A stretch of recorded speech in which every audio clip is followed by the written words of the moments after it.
So have you ever wondered when marketing is actually more lying by omission than being effective and telling you something you need to know? Why do I say this? Well, I'll tell you exactly why and apply it to uric acid. And I've been spending the last couple of months reading lots of research papers. We're talking lots of research papers on uric acid, and you know the whole evolutionary thing that I've been going through, the phases 1, 2, and 3. I do that because I need to have an understanding of what this situation actually is. The same with the keto group. Suddenly keto came on and everybody goes, what's the one thing I should take to change my life? No, there was a whole history of the ketogenic diet 100 years ago, and then before that fasting, which made it a reasonable approach that people could incorporate into their lifestyle and probably get some pretty profound changes, namely drop the carbs and then secondarily the fats. So in terms of uric acid, the focus has been, it's like this drumbeat, and I have this one or two people that lead these remarks on my videos about it's all about fructose, fructose, fructose, that's all. It's all about fructose. That's all you need to know. It's all about fructose. Well, fructose is a big player. And so anyway, after probably well over 100 papers that I've read, and I go back and I check my own lab data, as you've seen, and maybe on the video of this particular topic, I'll go into it. But what I find, and I'm really disappointed, and the reason I say it's omitting a lot of appropriate pieces of information, because it goes like this.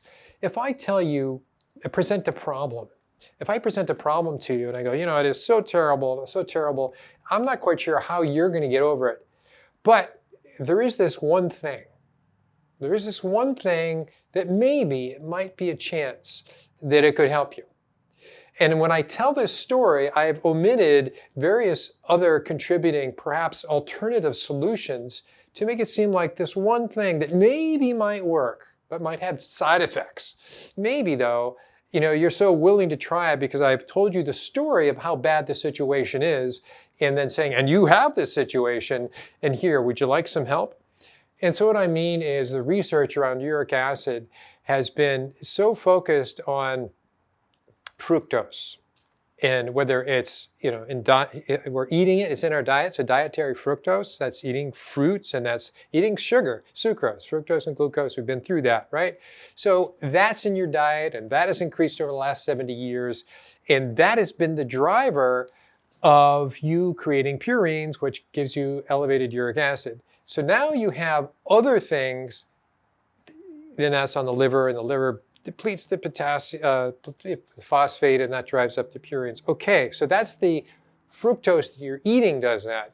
Now there's other things that you can eat that are not fructose that will convert into fructose and cause the same thing. So you have endogenous fructose, things that you ate that were not fructose, nor were they purines, that went down the polyol pathway that created fructose and created purines. So that's the story. And it's pretty convincing. And that story really started in the 1960s in a Finnish study saying, I think fructose raises uric acid. So here we are 50 years later, and the story is it's all over. Check YouTube, check Google. It's becoming this drumbeat of, it's fructose. It's endogenous fructose, and it's dietary fructose.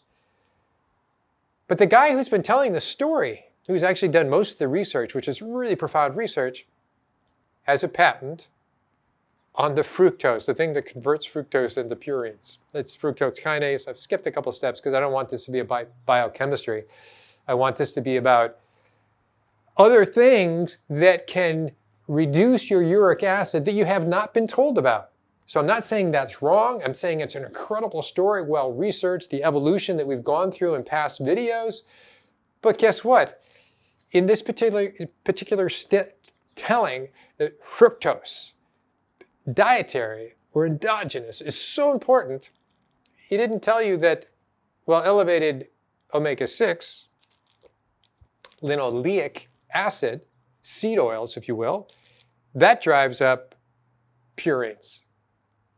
Oh, and he didn't tell you that omega-3 fatty acid deficiency is associated. These are lots of research, is deficiency is associated with elevated uric acid in all the other associated things, like gout, like cardiovascular, like cerebrovascular, big chunks of research. And he didn't tell you that vitamin D deficiency is highly correlated with fatty liver, as is omega-3 deficiency, as is omega-6 excess, as in antibiotic use. Antibiotic use. Antibiotic use is associated with fatty liver, is associated with elevated uric acid. So we're not going to tell you those pieces that you can control, or maybe you can control some of your diet. We're just going to say it's fructose.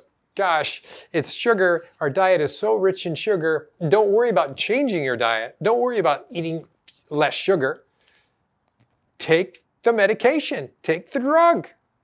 And it really comes from a drug mentality that is expressed in its most cynical aspect. In its most cynical aspect, that the processed food industry began really in the late 40s and the 50s, in the last 70 years when all the problems started, that they were in partnership with the pharmaceutical industry. In other words, they would make the problems, and then the drug companies, pharmaceutical companies, are like, we got a drug for that. Like, we got an app for that, we got a drug for that.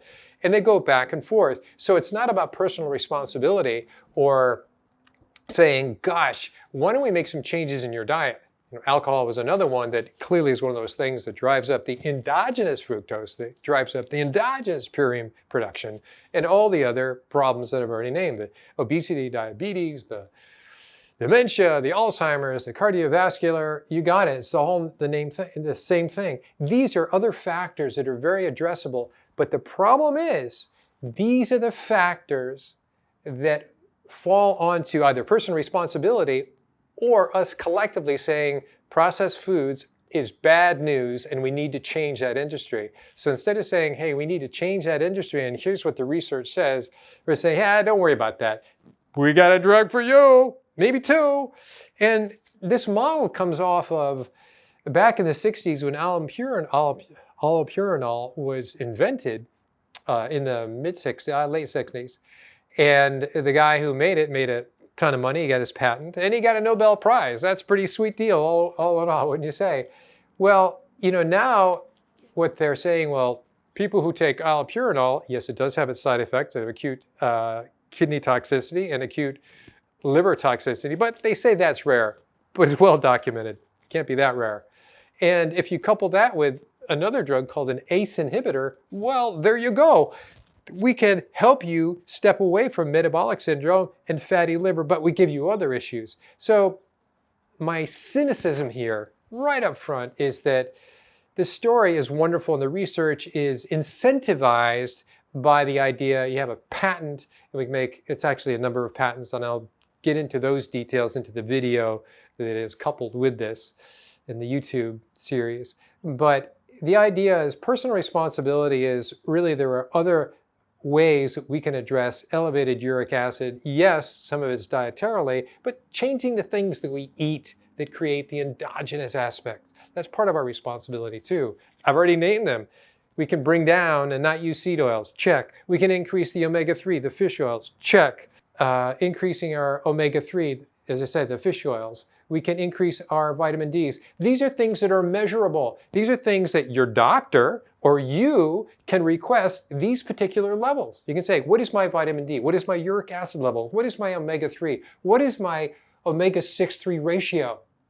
There you go. Let's try that one. What else did I say? Hard to test for antibiotics. That's a personal history, and you will know that. And I had a whole gut issue in my past. So these are things that can be addressed.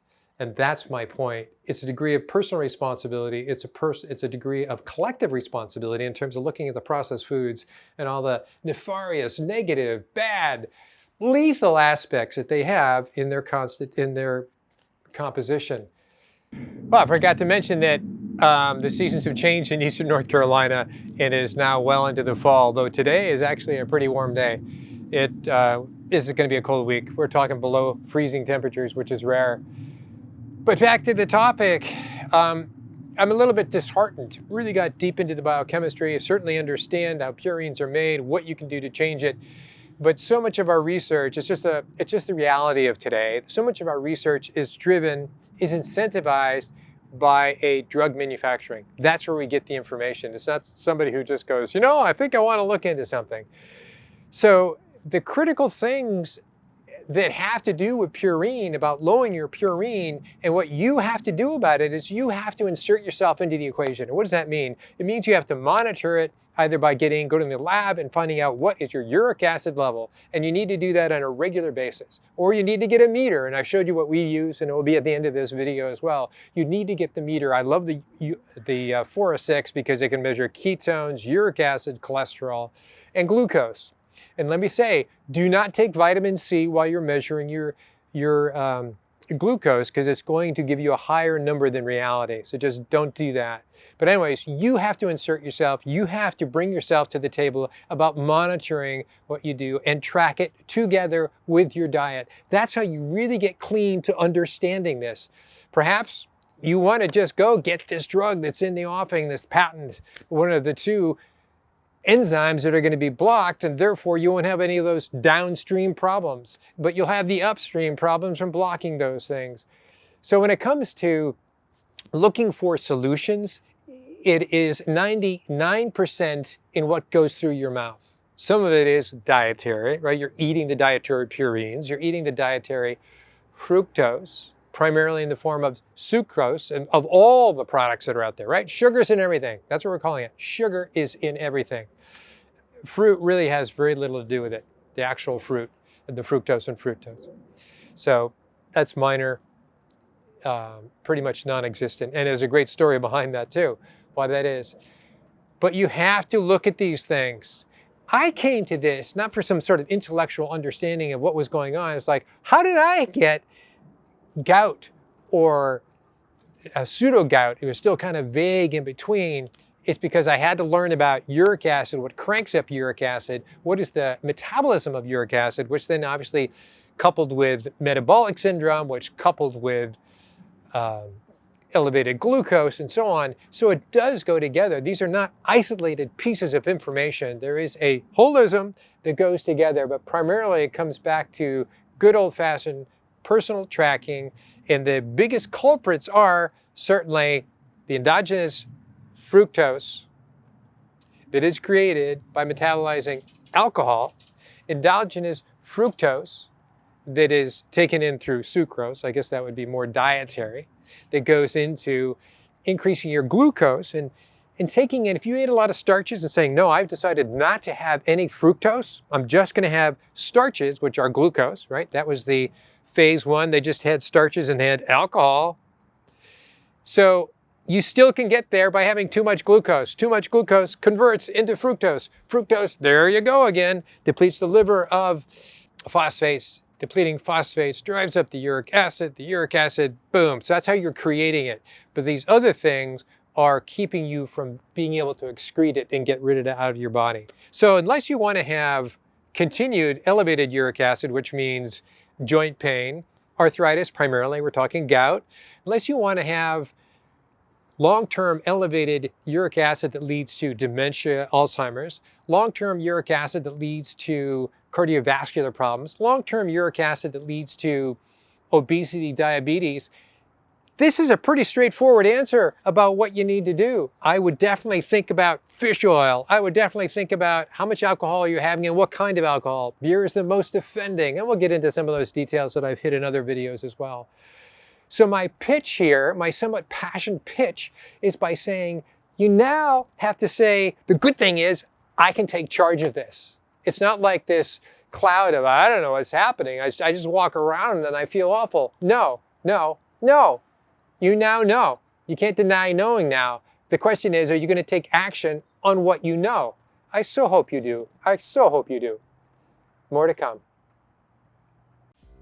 Hi, I just forgot to mention that, while you're listening to these different episodes, whether they're from a long time ago or something I'm doing currently each week, feel absolutely free to send me a question. Say, hey, while I was listening to you, this is what I thought. What are your takes on this? The reason I'm asking you to do that often opens up a whole avenue of thinking and thoughts, and even something I can explore for a future episode. So from a simple question to something more complicated or explain your situation, I won't get back to you necessarily right away in a couple hours, but give it a couple days, maybe even a week or so. But I pretty much get back to everybody who has a legitimate question, and I give them a legitimate answer.